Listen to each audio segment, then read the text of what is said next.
Olá pessoal, tudo bem? Eu sou a Carmen do blog Aqui do Mundo e neste vídeo eu venho comentar 5 obras com vocês com o mesmo tema. Não que seja o tema principal da obra, mas é um aspecto da obra que eu identifiquei nessas 5 obras, certo? Como vocês viram no título, eu vou tratar de a miséria na literatura. Eu adoro fazer esses vídeos temáticos, sabe? Pegar um assunto e ver como ele se comporta em obras diferentes. Então bora lá, vou mostrar logo as 5 para não causar expectativa, né? Porque ninguém gosta de ficar angustiado. Então eu vou falar de Germinal de Zola.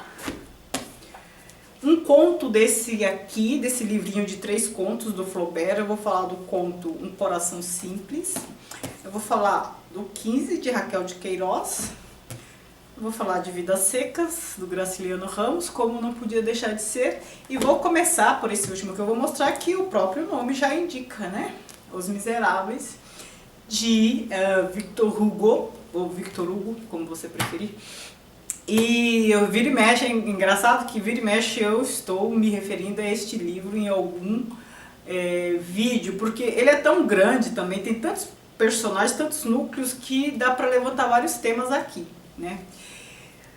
Como o próprio nome diz, a questão aqui é que, de uma forma ou de outra, todos os personagens, porque assim, aqui a história é tão longa, são tantos personagens que há vários núcleos. Então a gente tem um núcleo que em um momento, o principal dele, o Jean Valjean, ele é o personagem, ou a personagem, como você preferir, principal desta obra. Mas tem momentos que ele é o principal num núcleo pequeno, mas ele é o principal de toda a obra de uma maneira geral, porque ele acaba se interrelacionando com outros personagens e outros núcleos também. Eu acho que só quem leu a obra vai entender o que eu estou falando. Mas tem outros núcleos, e nesses outros núcleos há sempre um personagem principal. E todos esses personagens aqui, principais desses núcleos, passam por uma situação de miséria. Miséria mesmo, de às vezes não ter o que comer. A figura da Fantine é uma coisa triste, sabe? Triste, triste, triste.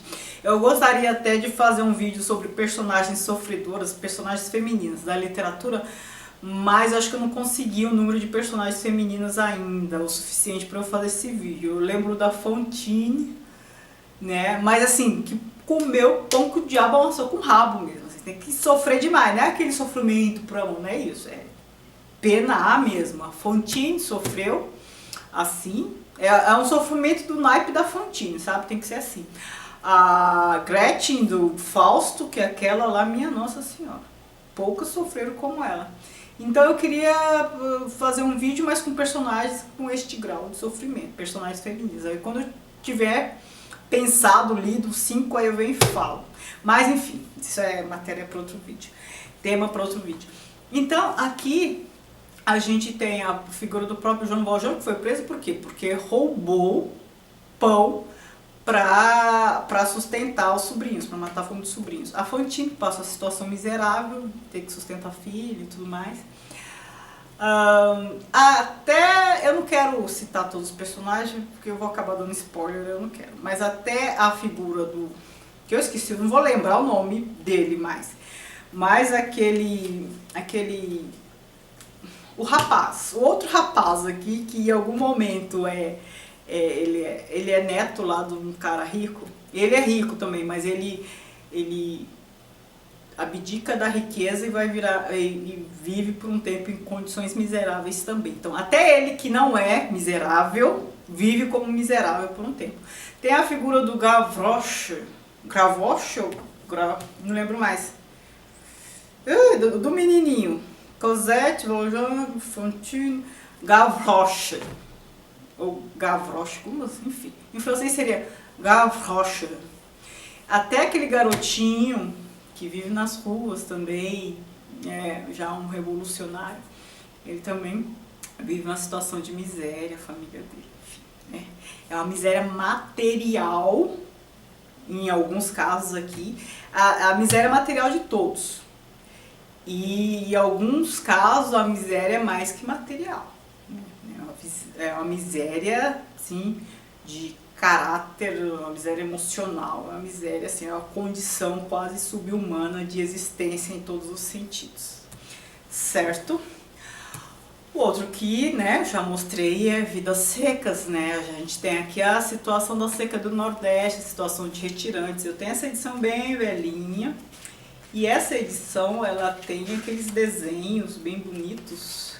Eu não me desfaço dessa edição e não compro outra porque, ó, um desenho assim. Eu não me desfaço dela porque ela está anotada por mim, não que é uma edição comentária, né? Mas assim, eu tive que analisar essa obra, então ela está toda anotada, ó, comentários, aí eu não me desfaço dela, eu fico com ela mesma. Então aqui é a história da família do Fabiano, né?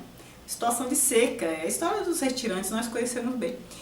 E não tem o que comer, não tem como sobreviver, mas essa obra é incrível, a narração dessa obra é incrível. Como o Graciliano Ramos dá dignidade ao Fabiano por meio da narração, não ridicularizando.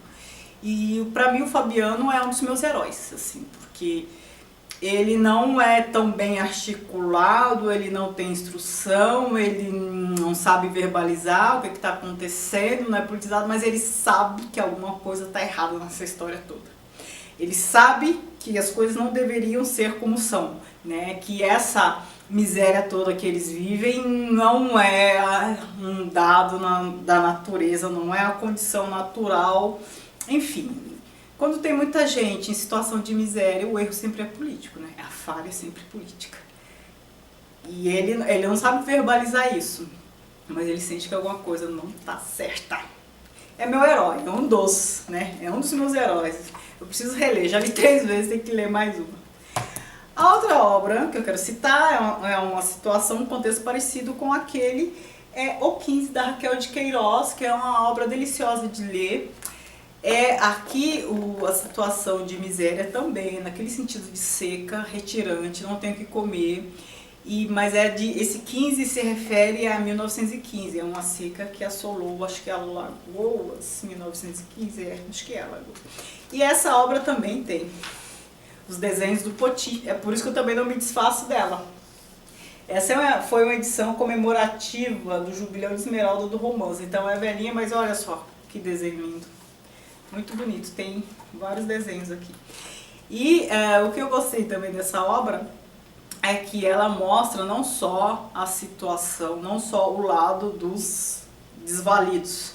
Ela mostra também outras pessoas que estão naquela situação, naquele contexto de seca, mas que não são desvalidos, são professores que têm como sobreviver, enfim, têm recursos e como eles veem a seca, como eles se relacionam com os outros personagens que estão nessa situação de miséria, né? Aqui tem uma passagem que eu nunca vou me esquecer na vida, que é de uma moça que ela tá com uma criança no colo já morrendo, já miserável, já sem condições de sobrevivência, mesmo dando comida, que ela já está no estágio final, e ela vai pedir comida na casa de uma dessas... Do lado que tem dinheiro, que tem condições, não está sofrendo tanto com a seca. Então ela vai pedir comida. E depois a gente descobre, vai a mãe da criança reclamar a criança. Porque essa moça, ela usou a criança para ter comida. Ou seja, pegou a criança morrendo, sabe, todo mundo tem dó de criança, passando fome e tal. Sendo que a criança ela não ia comer, mas ela tinha condições de sobreviver. E ela usou a criança para conseguir comida. E depois a mãe vai atrás do filho. As duas começam a brigar como se o filho fosse uma mercadoria, sabe? Tipo assim, não, mas ele é meu, eu que tinha que estar aí fazendo isso, não sei, sabe? E a criança morrendo. Aí você pensa, nossa, é claro que é muito fácil fazer um discurso de insensibilidade, mas eu prefiro acreditar que a miséria, a fome, a necessidade de sobrevivência, né, a recurso essencial de sobrevivência, a comida, faz com que as pessoas deixem essas questões emocionais, morais e éticas para segundo plano. Quando você tem fome, quando a situação é de sobrevivência mesmo física do corpo, que é essencial, é a primeira, as outras ficam em segundo plano, né? E foi muito triste constatar isso. Outra obra, aqui o conto da Félicité, que chama Um Coração Simples. Aqui a miséria da Felicité é um pouco diferente da miséria dos outros ali, porque ali eu estava tratando até então de miséria essencialmente material, sendo que a miséria material acaba também muitas vezes resultando em outro tipo de miséria que é moral, né? Aqui a miséria da Felicité, Felicité é felicidade, olha só, já é uma piada pronta o nome da criatura. Ela é daquelas pessoas bege, sabe? Na vida. E ela não é Fabiano, que percebe que alguma coisa está errada. Ele não sabe dizer, mas alguma coisa ali está errada. A Felicité não, ela simplesmente aguenta tudo resignadamente. E a miséria dela não é material. Ela vive um contexto de exploração de trabalho braçal dela, que ela não percebe, ela simplesmente vai. Então, assim, a miséria é uma indignidade. Ela vive uma situação de indignidade, né? Que para mim é uma situação de miséria moral. Ela é uma pessoa assim que nunca teve felicidade na vida, né? Por isso que ela é uma piada pronta com esse nome. Porque a única tentativa de experiência amorosa dela não deu muito certo, a pessoa não foi honesta com ela se empregou numa casa lá que era muito explorada, ela foi só tendo perdas e se apegou depois a um perroquet, um papagaio, desculpa eu falar, mas é que eu li, como eu li em francês, eu fico com essas bobagens, eu me lembro do termo em francês, mas é um papagaio, ela se apegou a um papagaio, e você vê que a pessoa não tinha muita coisa na vida, a ponto de chega um momento aqui da história que parece que o papagaio é o centro da vida dela, e pense, que vida é essa? Né? É um conto assim muito tocante, sabe? Muito tocante. E o outro livro é Germinal, de Zola. Eu já li essa obra em português também, tive que ler em francês, essa edição em francês. E, gente, eu já li essa obra acho que 2 vezes, e se eu ler uma terceira, se eu ler uma quarta, se eu ler uma quinta? É uma obra que causa um mal-estar físico. Ela é uma obra visceral. Você lê e tem gente que não aguenta ir muito longe com essa obra porque passa mal, sabe? Ela faz você sentir contrações no estômago. Aqui é a situação dos trabalhadores do século XIX, os mineiros, a situação miserável, as condições indignas de sobrevivência dos mineiros na França do século XIX. A gente está aqui no contexto da Revolução Industrial, em que se precisa de muito carvão para fazer locomotiva funcionar, fazer as fábricas funcionarem e tudo mais. A gente está aqui no contexto, aqui o livro é francês, a gente está aqui no contexto da França, mas é uma situação bem explorada por Charles Dickens, que também escreve sobre o mesmo momento do século XIX, só que na Inglaterra, aqui a gente está na França. E as condições materiais dadas aqui são de causar mal-estar físico, sabe? Mal-estar físico, a miséria, a fome. É uma obra que eu recomendo, mas eu já aviso que incomoda, né? Mas é uma obra muito boa mesmo, recomendo fortemente. Certo? Então é isso, essas são as minhas 5 obras que eu já li. Não estou dizendo que essas são as que melhor exploram o tema da miséria, né? Essas indicações temáticas que eu faço não são as melhores que tratam do aspecto que eu levanto, mas são as que eu li e acho que tem a ver com o tema que eu destaquei. Não sei se deu para entender. E quando eu tiver lido mais um tanto, assim, que trate de miséria de alguma forma, moral ou material, eu venho aqui e mostrar pra vocês, pra gente conversar um pouquinho, tá certo? Se você gostou desse vídeo, não se esqueça de dar um joinha, de se inscrever no canal e de comentar, compartilhar e tudo mais, tá bom? Obrigada, tchau, tchau.